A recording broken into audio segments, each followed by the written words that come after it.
여러분 안녕하십니까? 9월 22일 목요일 생방송 정치본색 시간입니다.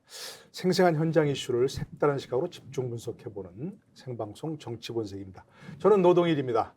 저와 함께 오늘 정치본색을 진행해 주실 두 분 모십니다. 송국건, 차재원, 송국건 두 분 모십니다. 어서 오십시오. 예, 안녕하세요. 반갑습니다. 자, 오늘 생방송 정치본색 주제 윤 대통령 외교 관련 얘기입니다. 빈술의 외교다 이런 얘기도 있고 어려운 가운데서도 여러 가지 성과가 있을 수 있다고 볼 수도 있는데 일단 좀 영국 거쳐서 네. 그죠? 뉴욕에 있고 앞으로 또 캐나다도 방문하신다는 네. 거죠? 총평을 먼저 좀 듣고 싶습니다. 제가 생각했을 때는 일단 이게 영국부터 시작하면 현대판 예속 논쟁에서 시작된 이 지금 이 외교의 뭐랄까요, 약간 삐끗거림 이것이 48조 황당회담으로 갔다가 바이든 대통령 만났다가 마지막에 지금 막말 참사로 지금 기결이 되는 그러한 장면이라서 국민의 한 사람으로서 정말 안타깝고 그리고 상당히 우려되는 상황이기도 합니다. 예. 짧은 총평이지만 거기에 송국건 교수의 여러 가지 소회가 많이 들어있는 것 같습니다. 차재원 교수입니다. 죄송합니다. 저도 헷갈려가지고 지금 뭔 말을 해야지. 차재원 교수 총평이셨고 송국건 평론가의 총평도 조금 길게 들어보겠습니다. 차재원 교수도 그렇고 저도 대통령 순방을 여러 차례 갔습니다. 같이 동행 취재를. 취재하시려고. 저도 한 30번 이상 대통령 전용기를 탄 것 같은데 차재원 교수도 한 20번 가까이 탔을 거예요. 그렇습니까? 그런데 저는 물론 지금 말씀하신 대로 여러 가지 그 논란거리가 있었죠. 지금 오늘도 막말 논란 여러 가지 논란거리가 생겼는데 물론 그런 논란거리도 있었지만 저는 이 대통령이 해외에 나가서 어떤 정상 외교를 하는데 국내에서 야당이 이렇게까지 폄훼하고 조롱을 하고 심지어 가짜 뉴스를 퍼뜨리고 이런 것은 저는 전혀 지금까지 보지 못했어요. 대통령이 지금 윤석열 정부가 출범한 지 이제 4개월인데 두 번째 해외 순방을 갔는데 해외 순방 성과에 대해서는 비판도 있을 수 있고 하지만 지금 현재 진행 중인 상황에 대해서 가짜 뉴스까지 퍼뜨리면서 폄훼를 하는 것은 가령 예를 들어서 어제만 해도 탁현민 전 청와대 문재인 정부 청와대 의전 비서관이 조문록을 쓰는 것을 놓고 이 조문 쓰는 방법도 모르느냐 막 조롱을 했어요. 왼쪽에다가 쓰느냐 막 그런데 나중에 보니까는 일본 왕도 그렇고 다른 나라 대통령들도 다 그렇게 했어요. 쓰더라. 그런데 그것을 가짜 뉴스를 가지고 막 퍼뜨리면서 예의도 모르느냐. 그리고 내가 얼굴이 어전을 아는 사람이라면 얼굴이 화끈거린다 이런 말까지 했어요. 그런데 결국은 다른 일본 왕도 그렇게 했으면 일본 왕도 얼굴이 화끈거려야 되는 거고. 자, 그 탁현민은 외부의 스피커니까 또 그렇게 말을 한다고 해도 안에 있는 국회의원들이나 당직자들이 이것을 그대로 받아서 막 이야기를 합니다. 김의겸 대변인도 그렇고 오늘 정책위 의장은 무슨 말을 했냐면은 민주당 정책위 의장이 무슨 말을 했냐면은 그러니까 한 2시간 좀 일찍 갔으면은 조문할 수 있었지 않느냐. 그런데 원래 아침에 7시에 비행기가 뜨기로 했는데 9시로 뜬 것은 이 천공이 이렇게 그렇게 이야기해서 그런 건 아니냐 이런 이야기를 했어요. 그러니까 무속적으로 그때가 시간이 안 좋다. 그래서 2시간 놓쳐서 9시에 떴다 이렇게 이야기를 하는데 그래요. 제가 우리 그 연합일보 대통령실 출입 기자가 지금 현지에 가 있거든요. 현지에 가 있어서 그 기자한테 제가 계속 보고를 받습니다. 보고를 받는데 가령 예를 들어서 18일 날 출국할 때 대통령실에 다 모인 시간이 새벽 5시 20분에 다 모였어요. 수행원들까지 다. 5시 20분에 모여서 코로나 검사도 하고 어떤 여러 가지 절차도 밟고 해서 또 성남공항으로 이동을 해서 비행기가 뜬 게 9시입니다. 그러면은 7시에 출발을 하려면은 새벽 3시 20분에 다 모여서 가야 되는 거예요. 그리고 어쨌든 너무나 국내에서 그런 논란이 벌어지는 게 저는 아주 이례적입니다. 물론 본인의 윤석열 대통령 일행의 어떤 실책도 있었지만 그런 점이 상당히 아쉽죠. 어쨌든 지금 정상회의가 아직 너무 길게 했나요? 아닙니다. 제가 길게 해달라고 말씀드렸으니까 아주 제 부탁을 충실히 진행해 주셔서 고맙습니다. 어쨌든 이런 부분은 세 부분 좀 짚어볼 텐데 어쨌든 정상회의가 아직 진행 중이잖아요. 진행 중이죠. 진행 중인데 이렇게 국내에서 그 문제를 가지고 이렇게 일일이 뭔가 꼬투리 잡고 물론 지금 말씀하신 대로 가짜 뉴스도 있지만 또 지적할 만한 부분도 있는데 사람들이 보기에는 좀 돌아오신 다음에 얘기하면 어떨까 그렇죠. 싶은 네. 생각도 있는데 네. 이런 것도 너무 이례적이에요, 사실은. 그죠? 그렇습니다. 저는 뭐 지금 런던에서 있었던 부분과 관련해서 국내 정치권에서 지금 상당한 공방이 오갔잖아요. 네네. 그래서 제가 아까 현대판 예속 논쟁이라고 그랬는데 사실은 예속 논쟁은 뭐 지금 시청자 아시는 분은 아시겠지만 과거 조선시대 때 효종이 죽고 났을 때 네. 죽었을 때 효종의 그러니까 계모가 자의대비인가 그러는데 네. 그분이 무슨 옷을 입어야 될 것이냐, 네. 뭐 1년 복을 입어야 되냐, 3년 복을 입어야 되냐, 1년 해야 되냐, 예, 그 3년 해야 되냐, 그것 때문에 상당히 또 논쟁이 됐고 또 그러다가 효종의 그 또 왕비가 죽었어요. 네. 왕비가 죽으니까 또 자의대비가 1년을 입어야 되냐, 3년을 입어야 되냐를 갖고 상당히 그러니까 이 노론과 남인이 네. 아주 치열한 정치적인 대립을 벌여가지고 결국은 노론이 득실하게 되는 하나의 경우가 되는데 그건 거기에 뭐, 대해서 예. 지금 상당히 우리 후대 네. 이 지금 사가들은 비판적 입장을 바라보고 그렇죠. 있거든요. 네. 저는 이번에 지금 영국에서의 그런 조문 그러니까 참배를 했니 안 했니 그 부분은 당장은 당사자 그러니까 상대가 네. 어떻게 느끼느냐 부분이 중요한데 영국 한국 주재 영국 대사가 그저께 SBS의 TV에 출연해서 아니 자기들이 봤을 때는 전혀 뭐 결례한 것도 없고 자기들이 봤을 때는 사실은 그러니까 가장 핵심적인 것이 장례식 참석이고 네, 그럼요. 그리고 네. 새로운 국왕을 네. 만나는 거였기 때문에 그게 아무런 하자가 없다. 그리고 특히 윤 대통령 같은 경우는 떠나기 전에 한국에 지금 있는 영국 대사관에 마련되어 있던 거기 장소에 와서 조문을 조문을 했죠. 하고 네. 이런 부분들은 정말 높이 평가한다는 이야기를 했거든요. 그래서 이 문제를 갖고 너무 이렇게 좀 뭐랄까요? 그러니까 야당에서 꼬치꼬치 캐묻는 것은 네. 저는 상당히 문제가 있다는 생각이 들어요. 과거 민주당이 집권하고 있을 때 문재인 대통령이 그 중국 가서 혼밥했다고 그때 당시 야당이었던 이 국민의힘 전신의 당이었죠. 네. 상당히 비판할 때 그때 이 청와대나 민주당은 어떻게 대응했습니까?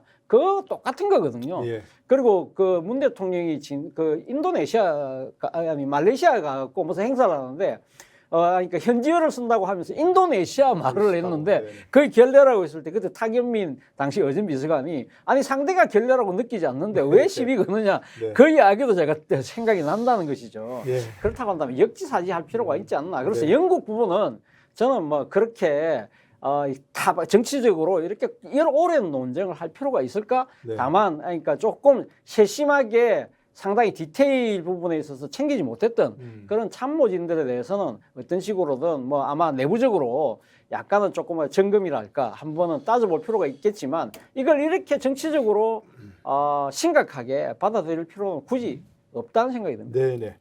좀 예속 논쟁 말씀하셨는데 그게 뭐 사실 논쟁이라고 하지만 엄청난 정치적 피바람이 피바람이 불었던 일이죠. 그렇죠. 예, 그러니까 예, 그때는 예. 죽이고 죽고 이런 네. 그거는 포장된 거, 그것은 어떤 명분이고 네. 실제로는 정치 권력 정쟁이었죠. 다툼. 정치 권력 다툼. 그러니까. 지금도 마찬가지예요. 네. 지금도 민주당이 이야기하는 것은 예.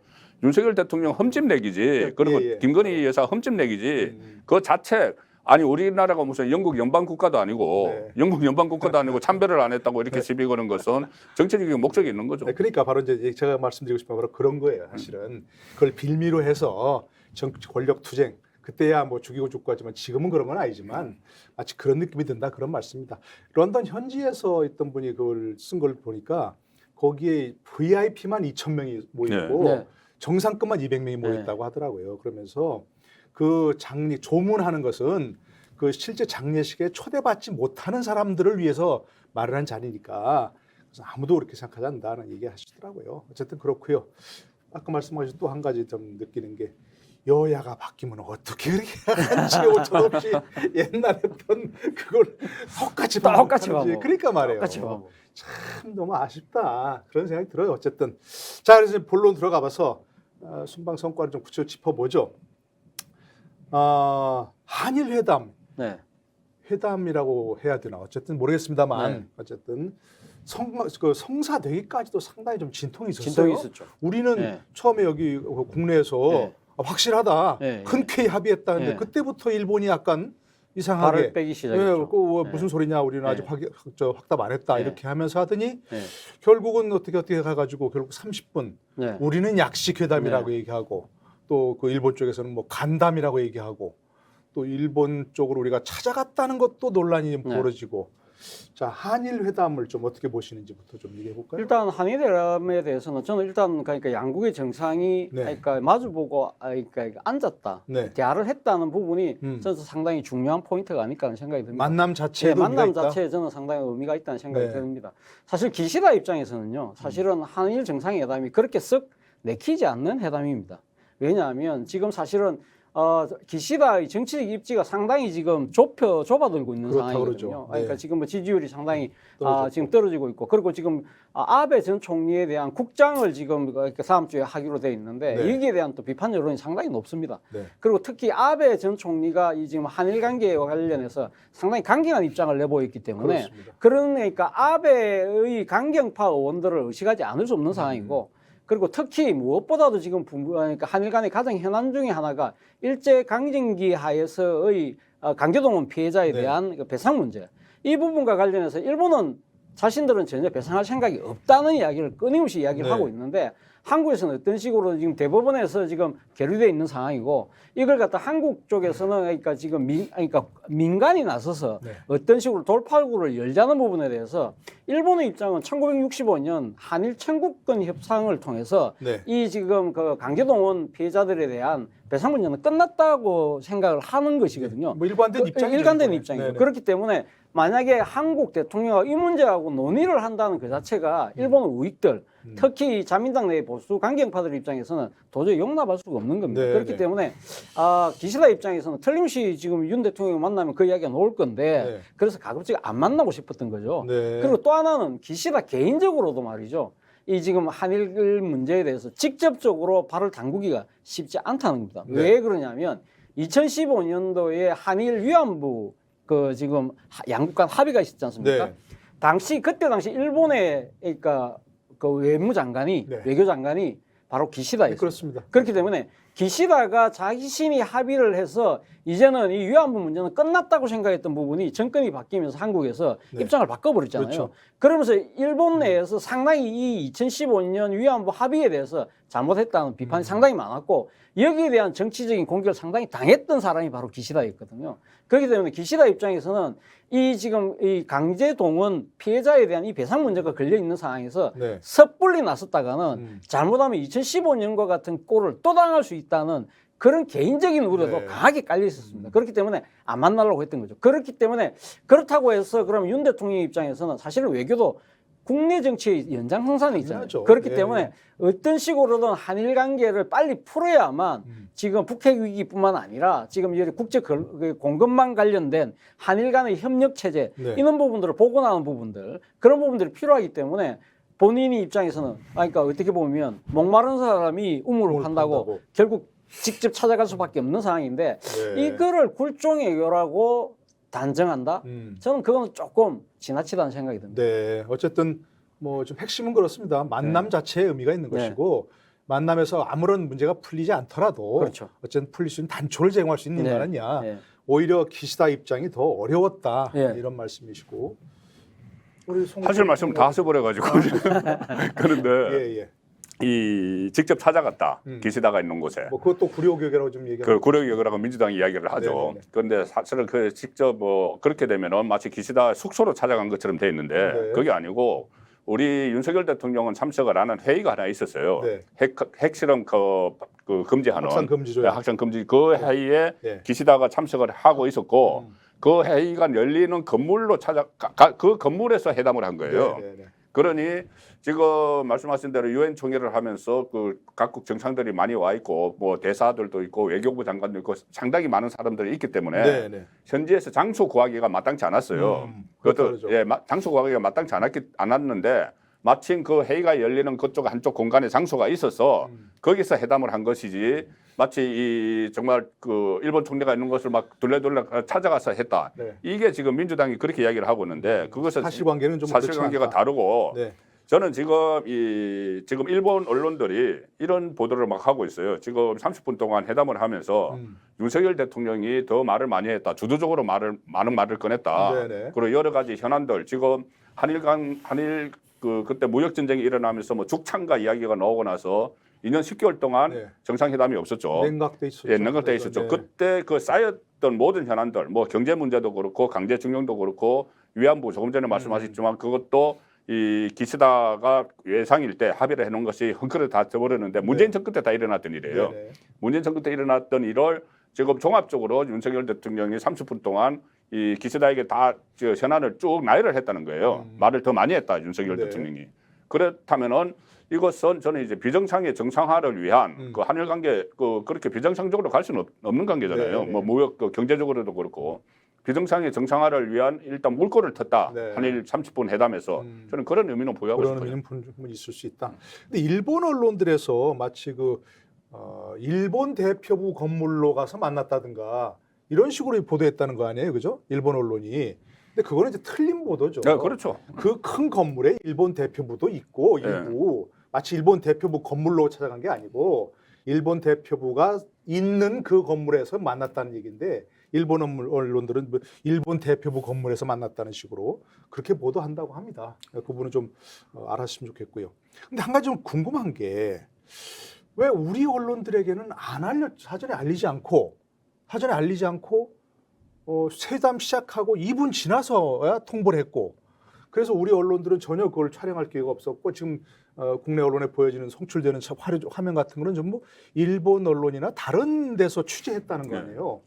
저도 예를 들어서 지금 저 특파원이 가 네, 있으니까 그 기자에게 아직 그런 확인은 안 됐습니다. 그 시차가 있어서 아직 확인을 못했는데 네. 저희 확인을 해보겠지만 이것은 분명히 그쪽에 같이 갔던 그 홍보팀 아니면 여기에서 상당히 큰 문제가 있었던 것 같아요. 유엔 총회 같으면 보통 해외를 가면은 유엔 총회는 선발대도 가 있었을 거거든요. 네. 선발대가 가서 미국 특파원들도 많이 있고요. 네, 특파원들도 있고 한데 네. 어쨌든 그 건물에 일본 기자들은 포진을 하고 있었죠. 네. 왜냐하면 자기 수상이 거기서 그 총리가 거기서 뭐 회담을 하니까. 네. 근데 일본 기자들이 보니까 윤석열 대통령이 그걸로 오기 때문에 그때부터 취재가 된 거고 우리 쪽 기자실에는 2분 전부터 회담이 시작됐다는 이야기를 했다는 거예요. 그러니까요. 그래서 이것이 과연 그렇다면은 당장 생각할 수 있는 것은 윤석열 대통령이 회담을 사전에 꼭 하기로 약속을 하고 간 것이 아니고 네. 그냥 불분명한 상태에서 그쪽 그 건물 쪽으로 간 것 아니냐 이런 생각을 할 수밖에 없어요. 네. 그렇다면 이것은 진짜 굴욕이죠. 만약에 그런 모습이었다면은 그래서 이 부분에 대해서는 저는 정확한 설명이 필요하다고 봅니다. 네. 이것을 저도 네. 외국의 대통령 수행 취재를 가면서 네. 이런 경우는 전혀 아무도 없었거든요. 반드시 일정을 통제하고 그래서 사전 통제하고 풀 기자가 가죠. 풀 그러니까요. 기자들 네. 중에서 이번에 기자가 73명이 다 갈 수는 갔는데 없는 거니까. 73명 중에서 이 팬 기자라고 하죠. 팬 네. 기자 한 두세 명하고 카메라 기자하고 이렇게 다 이 영상 기자하고 풀 네. 기자를 해서 한 7, 8명 정도가 같이 취재를 하거든요. 네, 네. 그게 가기 전부터 일정이 다 짜여 있어요. 당연히 그래야 돼요. 예, 내가 몇 시에 가야 된다. 그러면 이제 다른 일을 하지 않고 거기 가야 되니까. 그런데 이번에 풀 기자도 없이 그냥 갔다고 하니까 상당히 이 아리송한 면이 있죠. 그러니까 말이죠. 같이 뭐 또 언론 경험도 있으시고 또 순방 취재 경험도 예, 있으시니까. 저는 뭐 2015년, 네. 2005년이죠. 2005년 에이펙 부산 에이펙 할 때 제가 그 현장에서 풀 기자로 그러니까 그러니까 노무현 대통령의 잇따른 이 정상 그 외교담을 풀 기자로 제가 현장에서 배석했던 네. 그러니까 취재하시던. 취재했던 경험이 있는데 그러니까 보통 보면 그러니까 지금 만약에 한일 간의 정상 간의 회담이 미리 예정되어 있었다고 한다면 아마 풀 기자를 동원했을 겁니다. 네. 그런데 아마 우리 쪽에서는 한일 정상회담을 한다고 발표를 하고 난 뒤에 일본 내에서 상당히 아마 일본 정치권 내 특히 자민당 내에서 아마 좀 반발이 심했던 것 같아요. 네. 그러니까 일본 쪽에 슬금이 발을 뺀 거죠. 계속 그러면서 그랬죠, 계속. 언론 쪽에 흘리면서 아직 합의된 건 아니다. 그런 이야기를 했고 우리는 가면서부터 가면 어떤 식으로도 만나겠다는 생각을 분명히 했던 것 같고요. 네. 그러다가 지금 현재 그러니까 이게 유엔 본부에서 일어난 일이기 때문에 상당히 여러 정상들이 와 있잖아요. 그러면 네. 다양한 형태의 지금 그러니까 이 정상들이 참여하는 그러니까 이게 협상 회담들이 열리고 있는 상황이기 때문에 아마 일본 쪽에서는 상당히 적극적인 의지를 보이지 않았겠죠. 네. 그런데 이야기를 하다 보니까 기시다 총리가 지금 핵과 관련된 지금 회담을 하고 있는데 네. 그게 끝나면 시간이 좀 될 것 같다. 네. 그러면 이참에 한 만날 수 있지 않겠느냐.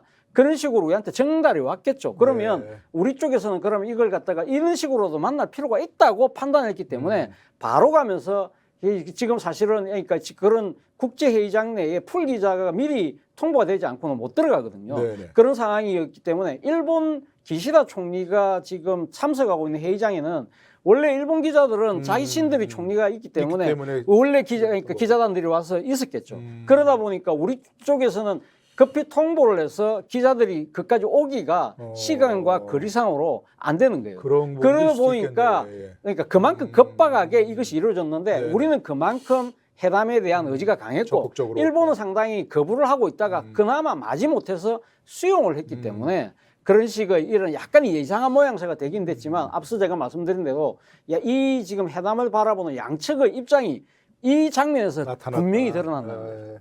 그런 것이 있을 수 있겠네. 그러니까 기시다 총리가 있었던 그 본회의장에는 우리 기자들은 들어가기 어려운 그렇죠. 사전에 갈 수가 그 없죠. 패스가 안 되니까 그럴 수도 있겠다는 생각이 들고요. 자, 근데 어쨌든 이렇게 이제 뭐 우리가 적극적인 의지를 보이고 기시다 총리가 어려운 상황에도 만나긴 만났습니다. 아까 두 분 다 이제 뭐 어떤 단초가 될 수 있다, 뭐 만남 자체 의미가 있다 이렇게 하셨는데 그러면 앞으로 한일 관계는 좀 어떻게 뭐 이게 냉각기가 좀 사라질 수 있는 그런 계기는 될 수 있을까요? 어떻게 그렇게 하려면 어떤 게 필요할까요? 그렇게 그러니까 냉각기가 사라지려면은 네. 그녀가 2년 10개월 동안 공백이 있었기 때문에 네. 그만큼 또 기간이 더 상당히 필요할 거예요. 네. 지금 당장 되기는 어렵고 특히 조금 전에 말씀하셨다시피 기시다도 국내 문제가 있죠. 본인의 지지율이 지금 20%대로 떨어져 있는 네. 그 상황에서 보수 극우 쪽의 뭐 눈치를 보지 않을 수 없는 네. 그 정치적으로 그런 그 위치에 있는 것이고. 그리고 그동안 이 뭐 그 전에 노무현 정부 때 이명박 정부 때까지는 뭐 셔틀 외교라고 해서 수시로 한국, 일본 양국 네. 정상이 왔다 갔다 했습니다. 계속 답방하고 계속 했었는데 그것이 끊어지면서 어떤 신뢰 문제도 상당히 그 손상이 됐고 또 더 실질적으로는 뭐 이 기술적인 문제 그러니까 경제적인 분야에서도 지금 교류가 상당히 줄어들었기 때문에. 앞으로 이것을 양국 관계가 다시 회복되는 데는 저는 상당한 시간이 필요하다고 봅니다. 그러니까 어쨌든 뭐 국민들 입장에서도 당장 무슨 성과를 안 냈다 하더라도 긴 호흡을 가지고 한일 관계 개선의 어떤 과정을 지켜봐야 된다. 그렇죠. 과정을 지켜봐야 되고 그래도 최소한 그 문재인 정부 때 어떤 뭐 반일, 뭐 친일 이렇게 해서 일종의 갈라치기 한 것, 갈라치기 한 것 그런 일은 앞으로 뭐 일어나지는 않을 테니까 좀 더 그 여건은 성숙돼 있다고 봐야 되겠죠. 예.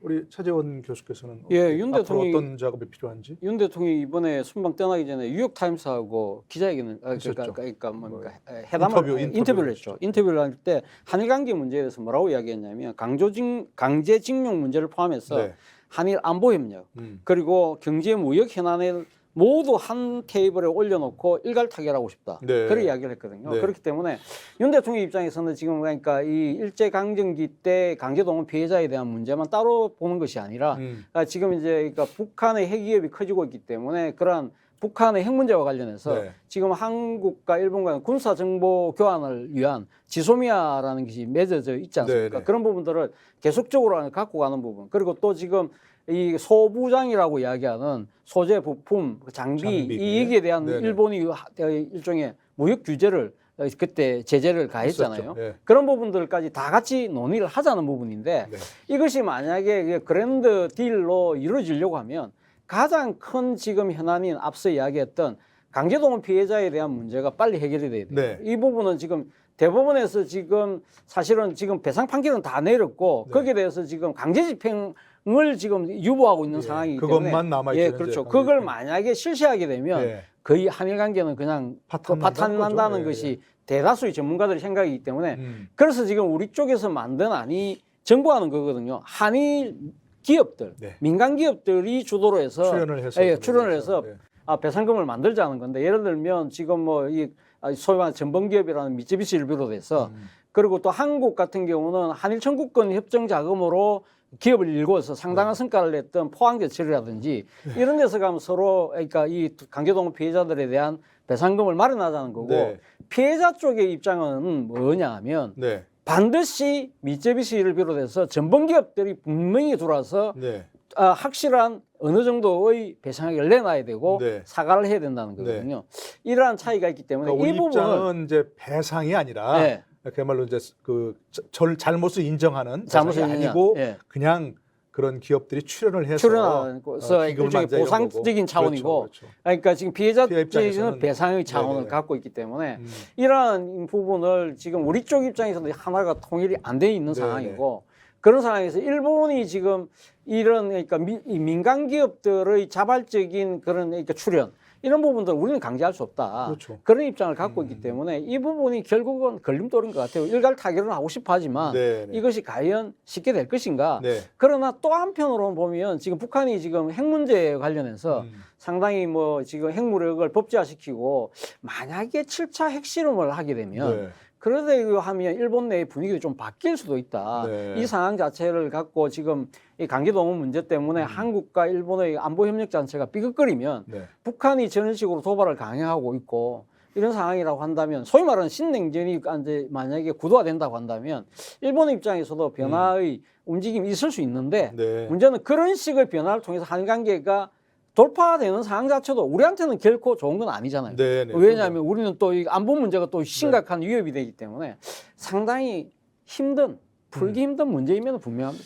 그러니까 아까 이제 장기적인 그런 호흡으로 봐야 된다는 말씀하셨는데 우리도 너무 막 정부가 그러니까 일단 만남으로 물건 텄지만 이 문제를 한꺼번에 해결하기 위해서 글쎄 너무 뭐 그야말로 일괄 타결도 좋지만 그렇게 하기 위해서 너무 서두른다면 그것도 별로 좋지는 그렇죠. 않을 것 같아요. 네. 그래서 하나하나 네. 매듭을 조금씩 풀어가는 그런 게 필요하지 않을까 싶습니다. 그러니까 대통령 입장에서는 그랜드 바겐 이런 표현을 쓸 수가 있죠. 네. 그 일괄 타결 그랜드 바겐을 쓸 수가 있지만은 가령 뭐 외교장관이 해야 될 일이 따로 있고 최근에 뭐 한일 외교장관도 회담도 열렸지 않습니까? 그렇습니다. 예. 거기서도 지금 배상 문제냐 이 배상이라는 표현을 뭐 쓸 것이냐 말 것이냐 뭐 기업들이 한일 같이 출연을 할 것이냐 여러 가지 네, 논의들이 있었죠. 이 강론은 각 장관들 이런 문제는 뭐 외교장관이 하지만은 그다음에 경제 관련 문제는 또 경제 관련 장관들이 해야 되는 것이고 네, 네. 또 뭐 군사 문제는 또 국방 관련 장관들이 해야 되는 것이니까 대통령 입장에서는 그랜드 바겐이라는 표현을 쓸 쓸 수가 있지만 네. 그것을 좀 진척시키기 위해서는 다 세분화해야죠. 강론적으로 예, 강론적으로 다 접근해야죠. 좁혀 나가야 돼요. 예.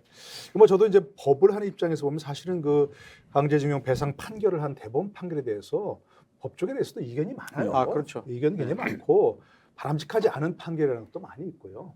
그때 김능환 대법관이 그 하고 예, 딱 퇴임하셨잖아요. 국가를 뭐 예. 애국심을 해서 했지만 사실은 바람직하지 않은 판결도 많고 요즘에 그 사법부의 뭐 정치 외교 좀 문제의 개입 네. 이런 것들이 논란이 많은데 이런 부분은 사실 사법부 자제가 필요한 부분이다. 이런 의견도 많이 있습니다. 그러니까 대법원 판결을 우리가 존중할 수밖에 없지만 그런 의견도 있다는 거. 그래서 우리가 그걸 해결해 나가는 데는 정말 지혜를 모아야 되고 차근차근 스텝 바이 스텝 풀어나가야 한다. 그런 걸 좀 말씀드리고 싶습니다. 자, 그런데 이제 그 일본과의 관계는 그렇고 바이든 대통령을 48초 만났다. 아니, 누가 그 셌습니까? 뭐 1분도 그냥 1분이라고 하면 되지. 뭐 영상에 그대로 나와 있으니까 뭐 세봤겠죠. 이건 뭐 간담도 아니고 환담도 아니고 뭐라 그래야 됩니까? 이거는 조우. 조우. 그렇죠.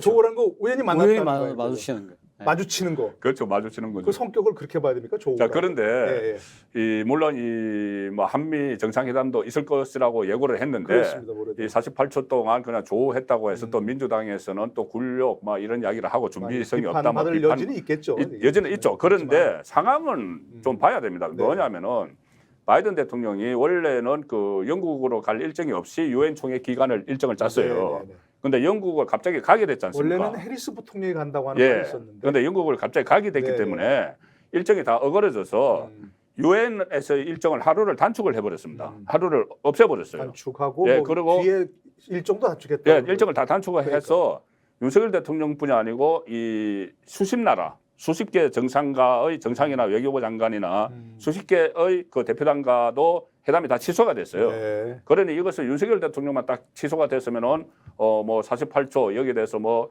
조롱도 하고 할 수 있겠지만 네. 이것도 우리 쪽 사정이 아니고 미국 쪽 사정이기 때문에 네. 이 부분도 좀 감안을 해서 이 48초도 다뤄야 될 것 같아요. 네.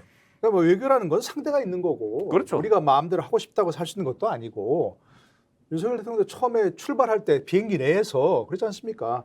영국에서 일정이 뭐 3개 잡혀 네, 있는데 세계인데 뭐 하나 둘 할지 모르겠다. 할수 있을지 네. 없을지 모르겠다 얘기하셨고 하니까 외교는 상대가 있는 건 분명하니까 뭐 우리 사정대로 마음대로 하지 못했다고 해서 그걸 비난할 수는 없는데 그래도 뭔가 좀 이렇게 아쉬운 맞습니다. 부분은 있는 거 아니겠습니까? 예, 지금 앞서 말씀하신 예. 것처럼 그러니까 지금 바이든 대통령이 영국 가는 일정은 상당히 그러니까 한 일주일 전에 그러니까 지금 정해져 있었던 거 아닙니까? 네. 그러니까 영국 여왕이 돌아가시고 난 뒤에 우리 윤석열 대통령이 영국을 가야 되겠다고 생각했을 때 그 이전에 바이든 대통령이 가는 걸로 보도가 됐던 것이기 때문에 자 그렇다고 한다면 대통령실 입장에서는 그렇게 해서 갔다 오면 바로 유엔 총회를 가는데 그럼 미국 내에서도 그러면 나름대로 일정 변경을 충분히 논의를 했을 것이고 그렇다고 한다면 이 한미 정상회담 부분도 상당히 어떻게 보면 융통성 있게 자꾸 상당히 그러니까 시간이 줄어들 수도 있고 아니면 그것이 회담이 아니라 말 그대로 간담회가 된다든지 환담이 된다든지 그럴 가능성이 충분히 예상됐던 거잖아요. 그렇다고 한다면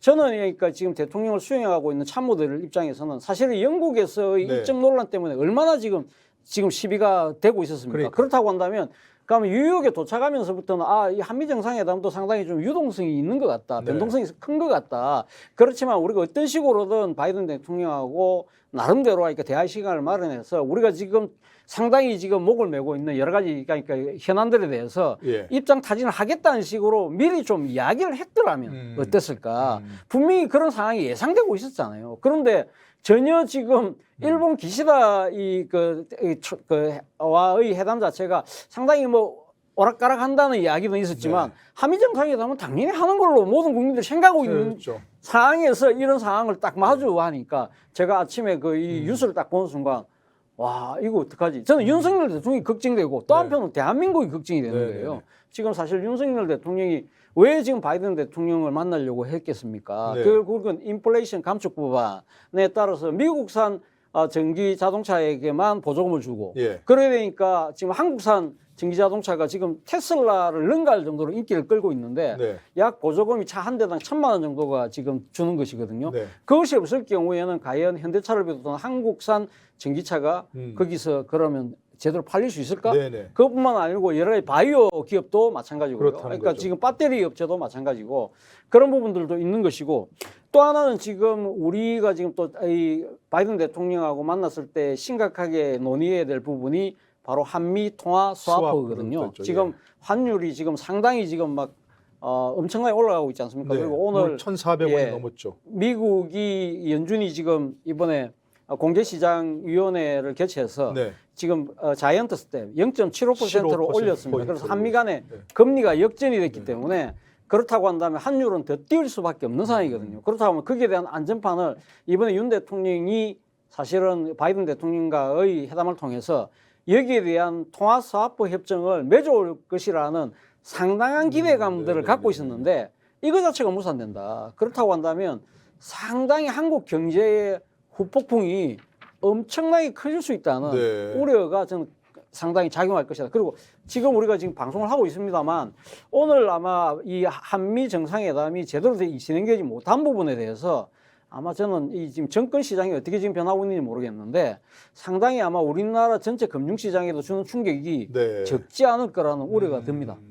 그런데 대통령실의 설명은 지금 물론 저것은 48조 회담이지만은 저것은 제7차 재정 공약 회의 뭐 거기서 뉴욕에서 열린 거 뉴욕에 잠깐 거기 이제 만났다는 건데 대통령실 설명은 그 전후를 해서 한 두 차례 더 만남이 있었다. 런던에서도 런던에서 찰스 국왕 리셉션 할 때 그때 만나서 또 대화를 나누고 또 오늘 그 바이든 주재 또 유엔 총회에 참석한 사람들을 대상으로 그 외빈들을 대상으로 또 리셉션이 있습니다. 있다는 거죠. 그러면 거기서도 그걸 토막토막으로 만나서 우리 지금 말씀하신 차 교수께서 말씀하신 그런 현안들에 대해서 우리 입장을 충분히 뭐 설명을 했다. 대통령실은 그렇게 설명을 하고 있기 때문에 꼭 이 양쪽의 국기를 딱 그 탁상의 국기를 꽂아놓고 해야만 되는가? 이렇게 현안에 대해서는 뭐 수시로 또 어떻게 한미 간이니까 수시로 이렇게 대화를 할 수 있는 통로가 있고 또 그 전에 바이든과 정상회담 바이든이 한국에 왔었죠. 한 몇 달 안 됩니다. 그때도 많은 논의가 있었고 했기 때문에 굳이 이것을 국익에 상당히 큰 차질일 안 좋은 영향을 미칠 것이다. 이렇게 볼 수만은 없는 것 같아요. 계속 그 양쪽이 대화를 하고 있기 때문에.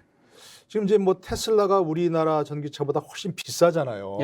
근데 이제 이런 그 IRA라고 인플레이션 감축법이 이제 확 작동이 되면 우리 차보다 싸진다는 거예요. 그렇죠. 그러니까 이건 또 보조금이 아니고 우리가 이제 보조금이라면 뭐 WTO 같은 데가 할 수 있는데 세금 혜택, 세제 혜택을 세금을 깎아주는 거니까 그것도 어렵다는 거예요. 그게 이제 사실 문제고 또 어떤 분은 이제 뭐 우리가 이제 통화 스와프를 얘기를 하는데 현재 환율 문제는 우리가 외환이 부족해서가 아니고 네. 외환은 충분한데 그야말로 한일과 금리 역전, 한미 간 금리 역전 때문에 이번에 우려 때문에 이게 발생하는 거니까 큰 본질적 문제는 아니다.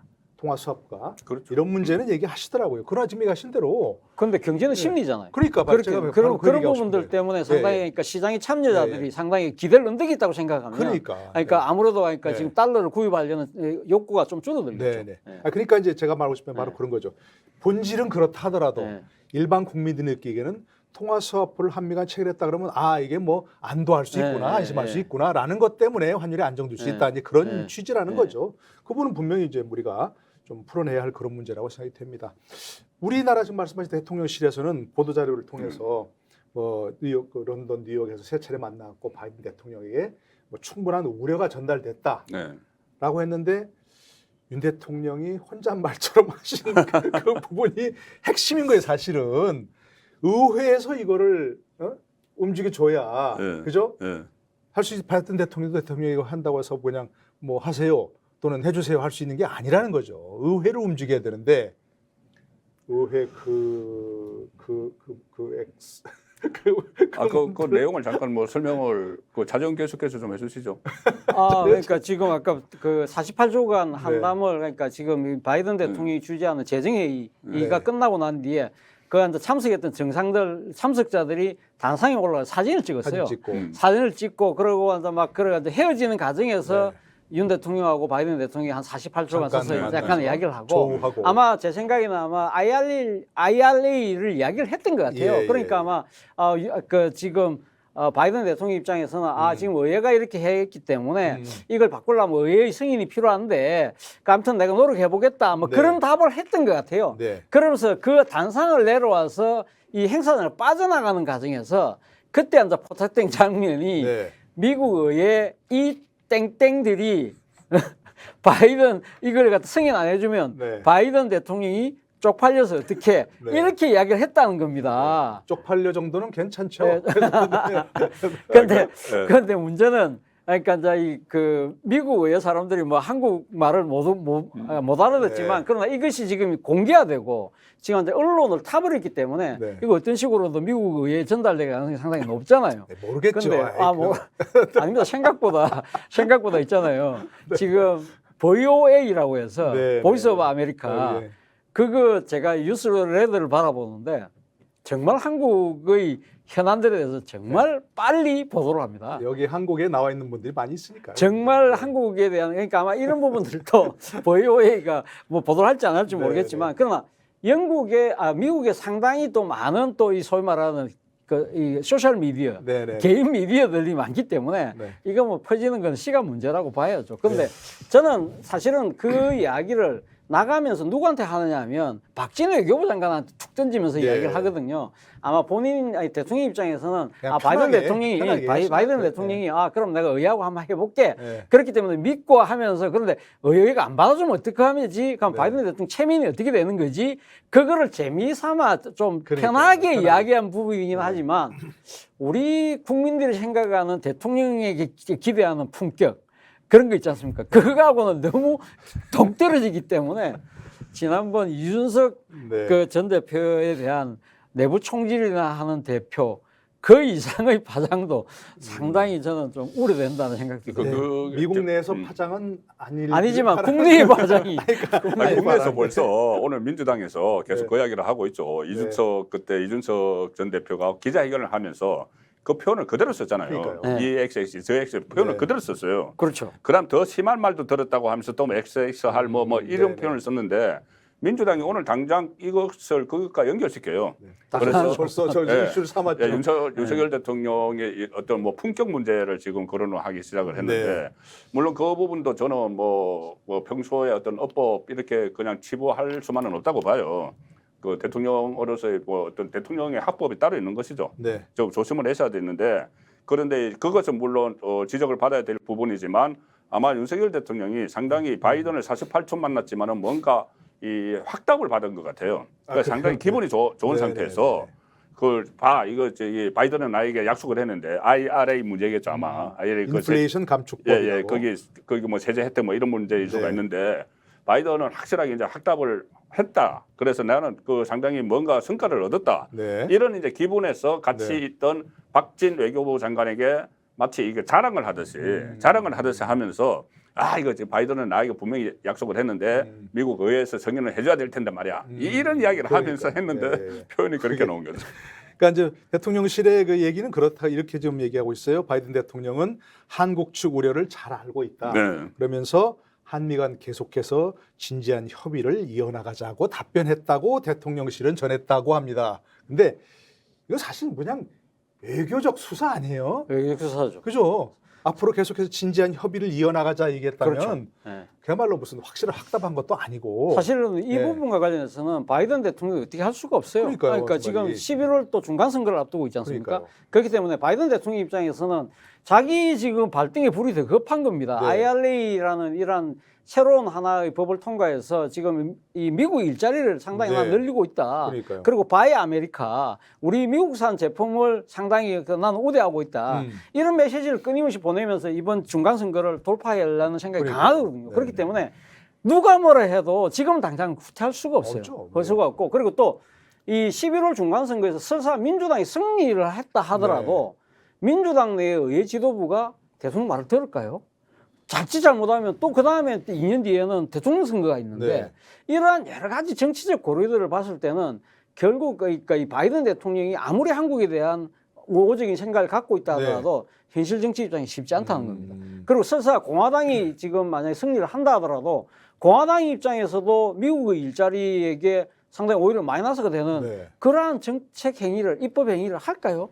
그런 부분들을 본다고 한다면 진작 사실은 이 논의가 시작됐을 때 미국 의회 내에서 이런 논의들이 해서 법을 만들고 있는 과정이 공교롭게도 우리나라가 정권이 교체되는 과정이라서 그때 그런 부분들에 대해서 조금 우리 외교부나 뭐 이런 여러 가지 산업부나 이런 쪽에서 대처가 상당히 위협했기 때문에 결국 그게 이런 상황이 되지 않았을까 하는 생각도 들고 또 한편으로는 아무리 우리가 그렇게 막으려고 한다 하더라도 미국의 입장에 미국 행정부 입장에서는 민주당 정권 입장에서는 이 문제가 절박했기 때문에 사실은 쉽지 않은 그 외교적 현안이었던 것 같습니다. 그러니까 사실은 뭐 바이든 대통령의 제일 초미의 관심사는 이제 곧 있을 선거죠. 선거죠. 선거. 네. 그리고 예전에 이제 하여튼 한참 전에는 선거 미국 내 분석이 민주당이 참패할 거라 그랬다는 거죠. 일반적으로 바이든도 인기가 떨어지고 인플레는 엄청나게 물가는 엄청나게 올라가지 뚜렷한 해결책은 안 보이지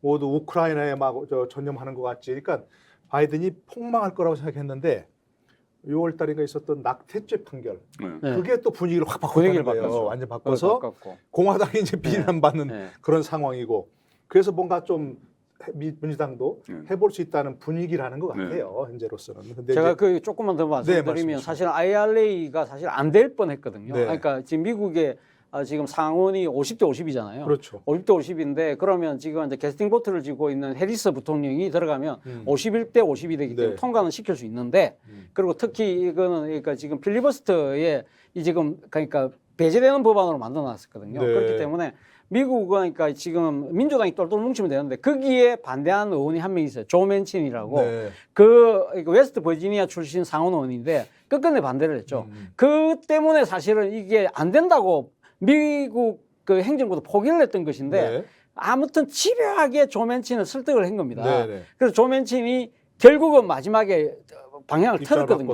그래서 이게 된 겁니다. 되면서 지금 바이든 입장에서는 완전히 지금 승기를 잡았다고 생각을 하고 있는 거예요. 그런 상황이기 때문에 이게 지금 윤석열 대통령과의 관계, 한국의 여러 가지 그 안보적 지위 이런 것 때문에 지금 우리가 이야기를 합니다만 사실 미국 입장에서는 아마 듣기가 쉽지 않을 겁니다. 그럼요. 쉽지 않은 과제고 그러니까 제 말은 일단 민주당이 중앙선거에 승리하길 바라고 승리를 바라고 중간선거 이후에 그죠? 지금부터 이제 작업을 해서 중간선거 이후에 뭔가 조금 개정이라든지 변화를 바라야지 당장 이것도 뭔가 가시적인 성과를 낼 수 있는 건 아니라 이제 그런 말씀인 아니 거죠. 그런데 그 물론 기본 테이크가 있어야 되죠.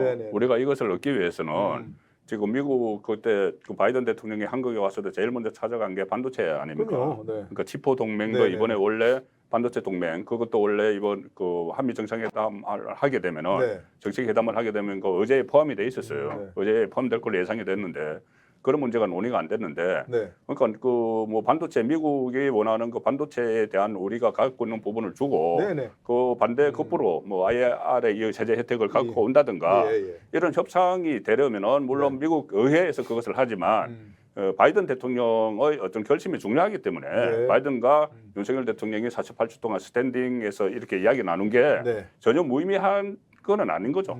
아니 물론이죠.